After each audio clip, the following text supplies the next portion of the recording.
भाई लोग नमस्कार। सुशांत सिंह राजपूत को जब तक न्याय न मिले तब तक शांत नहीं बैठना है, क्योंकि न जाने कितने सुशांत सिंह वहाँ पर मारे गए, कितने सुशांत सिंह समुद्र में डूब के मर गए, कितने सुशांत सिंह के सपने वहाँ टूट के बिखर गए, कितने पागल हो गए, कितने अपने जीवन से निराश होकर के अपनी ज़िंदगी को गंवा दिए वहाँ पर। ये पता नहीं पड़ा, क्योंकि सुशांत सिंह बहुत मशहूर हो गए थे, इसलिए ये मैटर बहुत तूल पकड़ लिया है ये। लेकिन बॉलीवुड के अंदर जो ये पॉइजनस वातावरण है जो कुछ लोगों ने कर रखा है, वो ख़त्म होना ज़रूरी है। बॉलीवुड किसी के बाप की नहीं है, किसी के बाप की जागीर नहीं है। ये पूरे हिंदुस्तान के लोगों के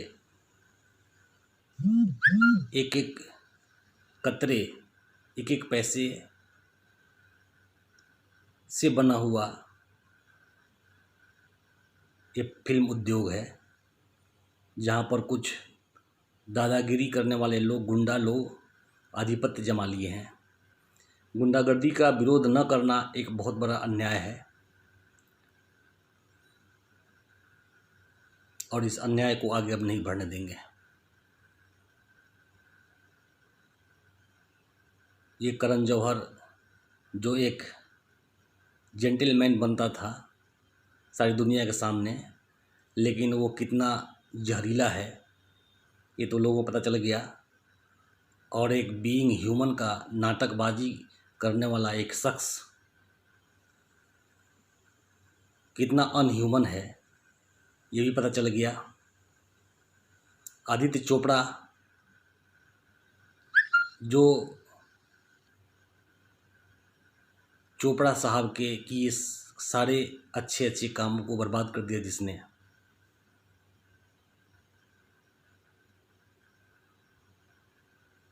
इसका अपोज होना चाहिए। और ये भी पता लगाना चाहिए, ये पता होना चाहिए कि जो टैलेंट जाता है वहाँ पे उसका वहाँ रिस्पेक्ट हो। स्टार किड्स के लिए कहीं मनाही नहीं है, यदि उसके अंदर टैलेंट है वो भी अपना टैलेंट दिखाएं।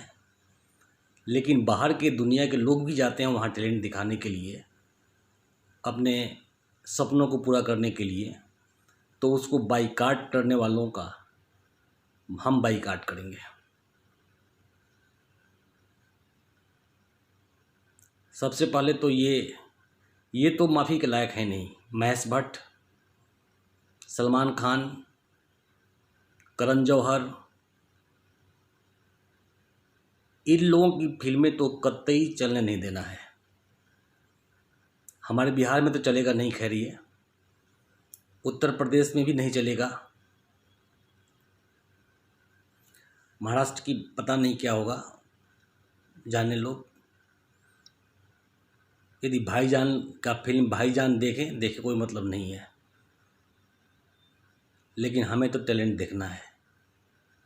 और बिहार हमेशा ही टैलेंटेड लोगों की खान रही है, चाहे आईएएस अफसर हों, चाहे आईआईटीएन हों, चाहे आईपीएस हों, या कलाकार हो या कवि हो, कोई भी एक लंबी फहरिस्त है। यदि सम्राट अशोक से लेकर चलें हम, सम्राट अशोक, चंद्रगुप्त मौर्य, नागार्जुना, आर्यभट्ट,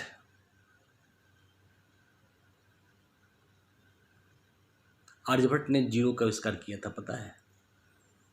आर्यभट्ट ने कहा था कि पाई का वैल्यू 22/7 होता है,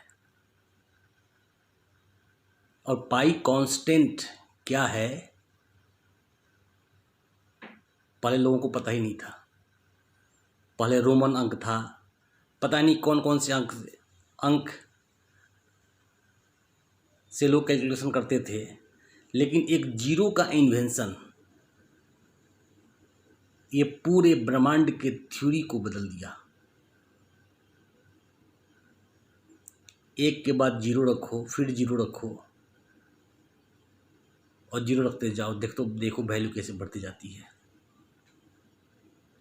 ये पूरा ब्रह्मांड शून्य है और उस शून्य के वैल्यू को देने वाला एक बिहारी, अशोक स्तंभ जो हमारा राष्ट्रीय चिन्ह है, देने वाला एक बिहारी, सम्राट अशोक। बुद्धत्व की प्राप्ति गया जिले में गौतम बुद्ध को हुआ था। रामधारी सिंह दिनकर, उनको कौन नहीं जानता।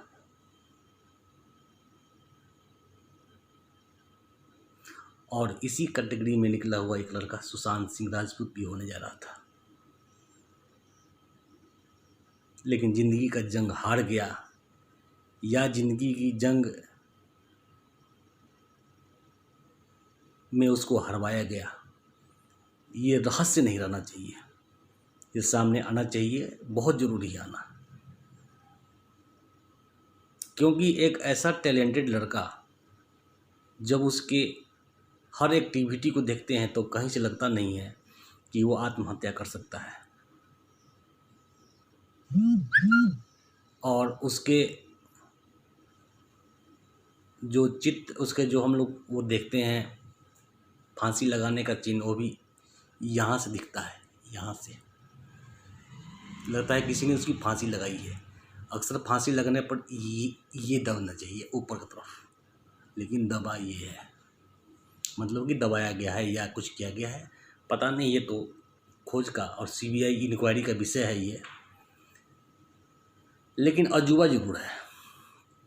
हम लोग चिंतित इसलिए हैं कि सुशांत सिंह राजपूत बिहारी है, इसीलिए नहीं, बल्कि इसलिए कि बॉलीवुड में जाने का सपना हर आदमी देखता है, हर कोई जो कहीं से कैपेबल नहीं है वो भी देखता है कि हम भी, क्योंकि एक चमक धमक की दुनिया है, एक ग्लैमर की दुनिया, ग्लैमर वर्ल्ड है वो, वहाँ से आदमियों की पहचान होती है। क्योंकि कोई भी चीज़ रियल लाइफ में आदमी कितना भी सफल हो, लेकिन जब तक वो रियल लाइफ पर नहीं आता ना, तब तक उसकी काउंटिंग नहीं होती है। सोनम वांगचुक के ऊपर जो फिल्म बनी थी 3 इडियट्स, तो वो इतनी मशहूर हुई कि यार सोनम वांगचुक जो कि एकदम ऐसी जगह पे थे जहाँ पर उनको कोई नहीं जान सकता था, उनको आज लोग जाने, और आज काफ़ी पब्लिसिटी है और काफ़ी इंटेलेक्चुअल आदमी हैं जिनको पब्लिसिटी मिली इस माध्यम से। वैसे ही ऐसी बहुत सी चीज़ें हैं जो एक माध्यम है, हमारा सिनेमा, जो किसी की ज़िंदगी, हमारे हिस्ट्री को, हमारे समाज को एक राह दिखा सकता है। अब डिपेंड करता है कि हम किस तरह के सिनेमा प्रस्तुत करें। आज से 10 साल पहले हर फिल्म का कुछ ना कुछ मतलब रहता था, लेकिन इन 10 सालों में इन लोगों ने, करण जौहर टाइप के लोगों ने, खान ब्रदर्स टाइप के लोगों ने सिनेमा को इस तरह से मारधार, अंडरवर्ल्ड, गुंडागर्दी, नेगेटिव किरदार को इस तरह उभारा है इन लोगों ने कि ऐसा लगता है कि जितने नकारात्मक लोग हैं वही इस दुनिया में काबिल लोग हैं। इसमें उभरता हुआ कलाकार एक सुशांत सिंह राजपूत, जिसकी हर फिल्म एक पॉजिटिव मैटर लिए हुए चल रही थी, और इनको लगा कि ये सारे रिकॉर्ड्स तोड़ देगा। जो एक सिस्टम बना हुआ है टेररिज्म का, उससे उबार करके एक नया माहौल तैयार करेगा क्योंकि सबसे बड़ी चीज़ उसने अपने सपनों को बता दिया था। 50 जो सपने थे उसके, उसने बता दिया था कि मैं ये करूँगा। ये चीज़ किसी से डाइजेस्ट नहीं हो रहा था कि एक बाहर का आदमी आकर के कैसे अपने आप को इतना पॉपुलर कर सकता है। इसलिए क्योंकि सुशांत सिंह राजपूत जैसे कितने लड़के ऐसे हैं जो वहाँ पर ख्वाब लेके जाते हैं और वहीं वो दफन हो जाते हैं, लौट के भी नहीं आते। ग्लैमर वर्ल्ड है, पैसा भी है, नाम है, फेम है, और वो हर आदमी को आकर्षित करता है, चाहे कोई भी हो। सुशांत सिंह राजपूत की जगह पर कोई भी लड़का सपना देख सकता है, हमारा लड़का, आपका लड़का, पड़ोसी का लड़का, कहीं का लड़का। क्या बी टाउन के लड़के, सी लेवल के टाउन के लड़के ये सपना नहीं देख सकते क्या? क्या वो सिर्फ IITN बनेंगे? क्या वो केवल IPS IAS बनेंगे? ठीक है, देश के लिए करते हैं IAS IPS बन करके, लेकिन कुछ चीज़ें ऐसी होती है जो हम मीडिया के माध्यम से अच्छा चीज़ दिखा सकते हैं। हमको तो अभी सोच कर के ये शर्म आ रही है कि हमारे 3-4 दिग्गज हैं बिहार के, शत्रुघ्न सिन्हा, मनोज वाजपेयी, प्रकाश झा, शेखर सुमन, ये लोग खुल के आ ही नहीं रहे हैं। पता नहीं उन लोगों को किस बात का डर है। उनको खुल के आना चाहिए, पूरा विद्रोह कर देना चाहिए उनको, बिहार से लेकर के और बॉलीवुड तक एकदम हिला देना चाहिए। लेकिन ये लोग भी कहीं न कहीं किसी न किसी दबाव के शिकार में हैं, या ये लोग भी उसके पार्ट हैं। मनोज वाजपेयी जैसा उम्दा कलाकार कोई है क्या? हमको तो नहीं लगता इंडिया में अभी। लेकिन उसको भी कैसे कैसे रोल मिलते हैं, निगेटिव रोल मिलते हैं उसको, और उस निगेटिव रोल को भी फिल्म लोग देखने जाते हैं क्योंकि उसको जीवंत करता है अगला। वो टैलेंट है बिहार में। हमारा सुशांत तो स्टार हो गया था और अपने दम, लेकिन एक निश्चल लड़का, एक भावुक लड़का, यदि वो भी थोड़ा सा चालाक चतुर होता ना, इसके अलावा जो टैलेंट था, टैलेंट के अलावा थोड़ी सी शुरूनेस होती उसके अंदर, थोड़ी सी बदमाशी होती उसके अंदर, तो इस तरह जाता नहीं वो। इसीलिए उसके जीवन को हम, उसके मृत्यु को ऐसे जाया ना होने दें। इसीलिए आग्रह है कि ये अभियान जारी रहे तब तक, जब तक कि इसके पीछे के जो साजिशकर्ता अपराधी हैं उनको दंड न मिले, वो एक्सपोज न हो जाएं। ह्यूमन बीइंग के नाम पर अनह्यूमनिटी करने वाले लोग जब तक एक्सपोज न हो जाएं, तब तक ये अभियान जारी रहना चाहिए। बस यही मेरा रिक्वेस्ट है। नमस्कार।